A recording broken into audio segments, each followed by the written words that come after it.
अनाथ बेटा। रूपा और शेखर सरिता विहार में रहते हैं। वो अपनी जिंदगी में बेहद खुश होते हैं। दोनों का शौर्य नाम का एक बेटा भी होता है, जिस पर दोनों ही अपनी जान छिड़कते हैं। शेखर, अब तो आप शौर्य को अपनी गोद से नीचे उतार दीजिए। उसके सोने का टाइम हो रहा है। नहीं रूपा, इसे मेरे पास ही रहने दो प्लीज। मैं थोड़ी देर में इसे बिस्तर में सुला दूंगा। लेकिन कल सुबह आपकी ऑफिस में मीटिंग भी तो है ना, और इसके लिए आपको कल जल्दी भी तो निकलना होगा। जाइए, आप भी जाकर सो जाइए। क्या यार, अभी तो मेरी गोद में आया था मेरा बेटा और तुम उसे लेकर जा रही हो। बाद में कर लेना अपने बेटे से प्यार, अभी जाकर सो जाइए। रूपा शेखर से शौर्य को ले रही होती है कि तभी शौर्य रोने लगता है। शौर्य को रोता देखकर रूपा उसे फिर से शेखर को थमा देती है। आपका बेटा ना एक नंबर का नौटंकी है। बिल्कुल आप पर गया है वो। साफ बोलो ना, तुम्हें जलन होती है हम दोनों बाप बेटे का प्यार देखकर। पहले बड़ा तो होने दो तुम शौर्य को, फिर देखना वो सबसे ज्यादा मुझे ही प्यार करेगा। देखते हैं देखते हैं। ऐसे ही दिन बीतते चले जाते हैं और एक दिन कैंसर की बीमारी के चलते रूपा की मौत हो जाती है। अब शौर्य 3 साल का हो चुका होता है, जिसके कारण उसकी दादी शेखर पर दूसरी शादी का दबाव बनाने लगती है। शेखर, शौर्य अभी बहुत छोटा है और उसे इस समय एक माँ के प्यार की बहुत जरूरत है। माँ, मुझे दूसरी शादी नहीं करनी। क्या पता जो दूसरी औरत आएगी वो मेरे बेटे को एक माँ का प्यार दे या ना दे। तो रूपा की छोटी बहन वैशाली से ही शादी क्यों नहीं कर लेता? वो तो शौर्य को एक माँ का प्यार पूरा दे सकती है ना। मैंने कहा ना माँ, मुझे दूसरी शादी नहीं करनी, और अपनी ही पत्नी के बहन से तो हरगिज नहीं। ऊपर से अगर रूपा देख रही होगी तो वो क्या सोचेगी? अपने लिए ना सही, लेकिन तुझे शौर्य के लिए तो शादी करनी ही पड़ेगी ना बेटा। शेखर कुछ कहता उससे पहले ही अंजुमन उसे रूपा की कसम दे देती है, जिसके आगे मजबूर होकर शेखर शादी के लिए हामी भर देता है। देखो वैशाली, मैंने तुमसे शादी सिर्फ अपने बच्चे के लिए की है। मैं चाहता हूं कि तुम उसे एक माँ का भरपूर प्यार दो। शौर्य, आपके साथ साथ मेरा भी कुछ लगता है। अगर आप मुझसे शादी नहीं भी करते तब भी मेरा प्यार शौर्य के लिए कभी कम या ज्यादा नहीं होता। शादी के कुछ दिनों बाद ही शेखर की मां की भी मौत हो जाती है। वैशाली शौर्य को एक मां से भी बढ़कर प्यार देती है। शौर्य को लेकर वैशाली का यूं निस्वार्थ प्यार देखकर शेखर को भी उससे प्यार हो जाता है और कुछ सालों बाद शेखर और वैशाली का भी लड़का हो जाता है। लेकिन इसके बाद वैशाली का शौर्य को लेकर बर्ताव बदलने लगता है। वैशाली, मैं देख रहा हूं तुम आजकल शौर्य का जरा भी ध्यान नहीं रख रही हो।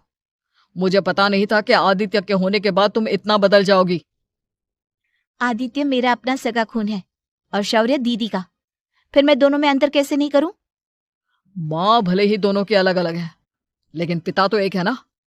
अगर मुझे पहले पता होता कि तुम इतनी जल्दी बदल जाओगी तो मैं कभी तुमसे शादी ही नहीं करता। हाँ, तो किसने कहा था आपसे मुझसे शादी करने के लिए? मैं थोड़ी ना आई थी आपके पास, आपकी माँ ही आई थी मेरे घर आपका रिश्ता लेकर। वैशाली, मुझे तुमसे ऐसी उम्मीद नहीं थी। गुस्से में शेखर अपना पैर पटकता हुआ शौर्य को वहां से लेकर चला जाता है। पापा, मम्मा मुझसे प्यार क्यों नहीं करती? क्या मैं उनका सगा बेटा नहीं हूँ, इसलिए मुझसे प्यार नहीं करती? मम्मा नहीं करती तो क्या हुआ बेटा, पापा तो करते हैं ना आपसे प्यार। कुछ दिनों के बाद, आज तुझे खाना पीना कुछ नहीं मिलेगा, चल चुपचाप से अपने रूम में जाकर सो जा। माँ, अब भाई को खाना क्यों नहीं दे रही हो? बेटा तू आराम से खाना खा, इस नालायक की चिंता मत कर। एक दिन खाना नहीं खाएगा तो मर नहीं जाएगा ये। अगर भैया नहीं खाएंगे तो मैं भी नहीं खाऊंगा। तू अपने भाई का भक्त क्यों बन रहा है? ये तेरा सौतेला भाई है, सगा नहीं जो तू लक्ष्मण बन रहा है। माँ, आपको इतना भी नहीं मालूम, श्री राम और लक्ष्मण सगे भाई नहीं थे। श्री राम माता कौशल्या और लक्ष्मण माता सुमित्रा की कोख से जन्मे थे। दोनों की सिर्फ पिता एक थे, लेकिन माँ अलग थी। मुझे ज्यादा ज्ञान देने की जरूरत नहीं है, ये सतयुग और त्रेता युग नहीं है, समझे? आया बड़ा भाई का चमचा। इतना कहकर वैशाली वहां से चली जाती है, जिसके कुछ टाइम बाद शिखर वहां आता है और आदित्य उसे सारी बात बताता है। मुझे माफ कर दो शौर्य, तुम्हारी माँ के जाने के बाद मुझे दूसरी शादी का फैसला करना ही नहीं चाहिए था। अगर मैं दूसरी शादी नहीं करता तो शायद आज तुम्हारी ये हालत ना होती। नहीं पापा, अगर आप शादी नहीं करते तो मुझे आदित्य जैसा छोटा भाई कभी नहीं मिलता। थैंक यू मुझे इतना अच्छा भाई देने के लिए। तुम दोनों हमेशा ऐसे ही साथ रहना, फिर कोई भी तुम दोनों का कुछ नहीं बिगाड़ पाएगा। चलो, मैं तुम दोनों को आइसक्रीम खिला कर लाता हूँ, बहुत भूख लग रही है ना। शिखर शौर्य और आदित्य को आइसक्रीम दिलाने लेकर जाता है।